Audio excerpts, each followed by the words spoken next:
Subscribe করার পরই bell বাটনটি ক্লিক করে রাখুন, যখনই আমি নতুন নতুন ভিডিও আপলোড করব সবার আগে পেতে। হ্যালো বন্ধুরা, সবাই কেমন আছেন? আশা করছি সবাই অনেক ভালো আছেন। আজকে আমি যে ট্রিক্সটা নিয়ে এসেছি, এই ট্রিক্সটা আপনাদের সবারই কাজে লাগবে এবং এই ট্রিক্সটা ইউজফুল, কেননা আমাদের ফোনে স্টোরে কোনো গান অথবা অডিও বা ফটো না থাকা সত্ত্বেও আমাদের কি হয়, ফোনের স্টোরেজটা অনেক সময় ফুল হয়ে যায়। কেন ফুল হয়, এই ভিডিওটা আপনারা পুরোপুরি দেখুন, তবেই বুঝতে পারবেন। তো আমরা সবাই তো প্লে স্টোরে গিয়ে অ্যাপস ইনস্টল করি, আবার পছন্দ না হলে কি করা হয়, আনইনস্টলও করা হয়। কিন্তু সেই অ্যাপসগুলো যে আমার ব্যাকগ্রাউন্ডে থেকে যায় সেটা কিন্তু আমরা কেউ জানি না। তাই সেই অ্যাপসগুলো আপনারা কিভাবে আনইনস্টল করবেন, আজকে আমার এই ভিডিওটি পুরোপুরি দেখুন। তো আপনাদেরকে দেখানোর জন্য আমি প্রুফ সহ দেখাই। প্রথমে আমি কি করব, ফাইলে চলে যাব। ফাইলে যাওয়ার পরে আপনারা আমার এই ফোন স্টোরেজ দেখতে পারতেছেন যে কতটুক খালি আছে, মানে 3 জিবি 270 MB আমার খালি আছে। বলতে পারেন 3 জিবি 27 MB বা 3 জিবি 270 MB ওটা। তো সেই বিষয়ে যদি দেখতে হয়, আমরা কি করি, প্লে স্টোরে গিয়ে অ্যাপস ইনস্টল করি, তারপরে আনইনস্টল করে ফেলি।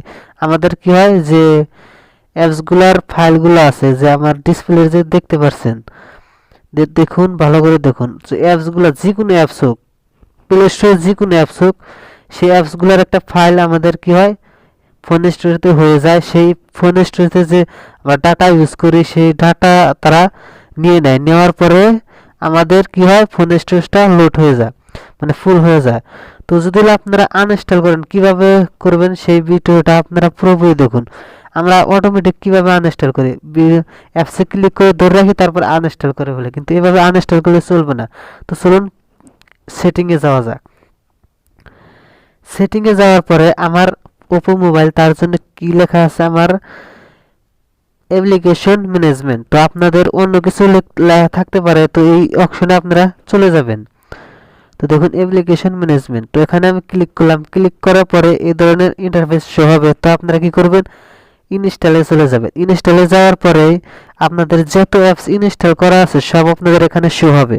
তো দেখুন আমার ফ্রি ফায়ারও শো হয়েছে, বা আরও আদার্স যত ইনস্টল করা আছে সব আমার কিন্তু এখানে শো হয়েছে। তো আমি ফ্রি ফায়ার এখন আনইনস্টল করে দেবো, কারণ আমি এটা ইউজ করি না। তো চলুন আমরা ফ্রি ফায়ারটা কি করি, আনইনস্টল করে দিই। তো দেখতে পাচ্ছেন আমার এখানে ক্লিয়ার ডাটা আর ক্লিয়ার ক্যাশ লেখা আছে। তো আমি প্রথমে কি করব, ক্লিয়ার ক্যাশ করব।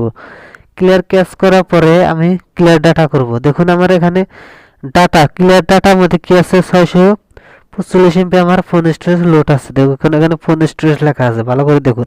তারপরে আমি ফরগেট স্টপ করে দেব। দেওয়ার পরে আমি সফটওয়্যারটা কি করব, আনইনস্টল করে দেব। অ্যাপসটি আমি আনইনস্টল করে দিলাম।